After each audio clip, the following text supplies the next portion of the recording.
Welcome back to LonelyMan BGs. In this video, we will be continuing our series on how to play Root. We will take a look at the first two factions in the base game, the Marquise and the Eyrie. First, Marquise Descartes. The Marquise starts out with one of the keeps in the corner of the board. The keep grants two special abilities while it is on the map. First, no one but that player may place pieces on the clearing with the keep. Second, when one of the warriors is to be removed, the player may discard a card instead, placing the warrior at the keep.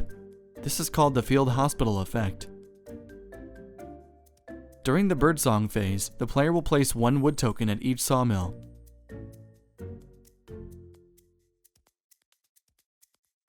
During the daylight phase, the player may first craft any card using available workshops in a clearing with a matching suit.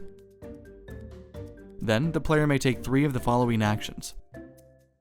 Battle. The player may initiate a battle. March. The player may take 2 moves.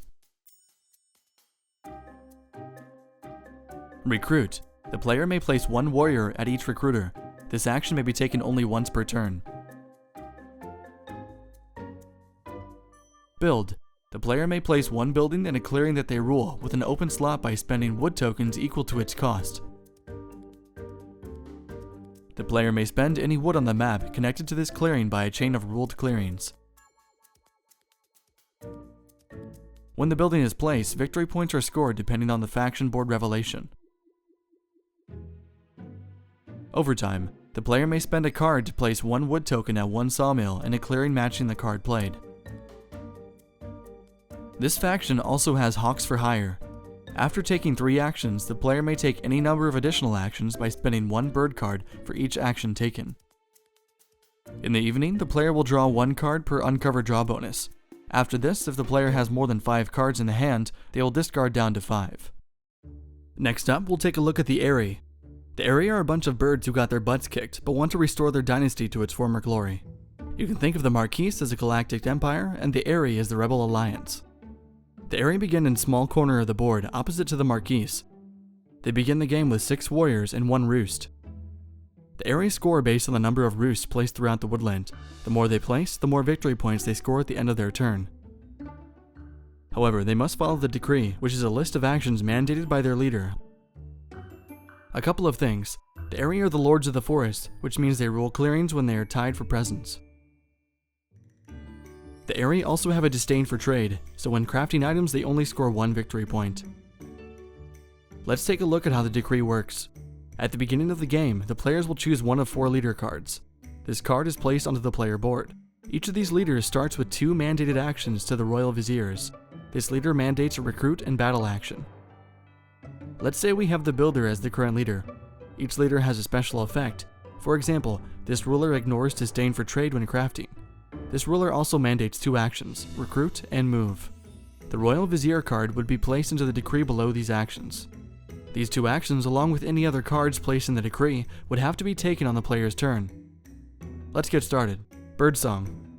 First, if the player's hand is empty, they will draw a card. Next, the player must add 1 or 2 cards to the decree. Only one of these cards may be a bird card.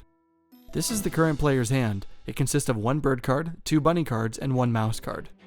The player will place 1 bunny card in the decree at the move action, and 1 bird card in the battle action.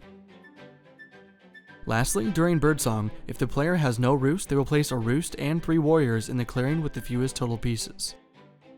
Next phase, daylight. The player may first craft any number of cards using roosts. Secondly, the player must resolve the decree from left to right, taking an action and matching clearing for each card in the decree. This player will have to first recruit, then move twice and end his turn with the battle. Let's perform this turn. Recruit. The player may place a warrior in any clearing with a roost. Since this was a bird card which acts as a wild, this may be in any clearing. Move. The player must move at least 1 warrior from a matching clearing. Since the decree has 2 cards, they must move twice, and 1 must be from a bunny clearing. The starting clearing is a bunny clearing. The player took 2 separate move actions, moving 1 warrior each time to an adjacent clearing. Battle. The player has a bird card in the battle decree, so may battle in any clearing. The Eyrie will battle in the clearing where the warriors just moved. Both players rolled a 1, so they will each remove 1 warrior. The Marquise uses Field Hospital and places the unit at the keep.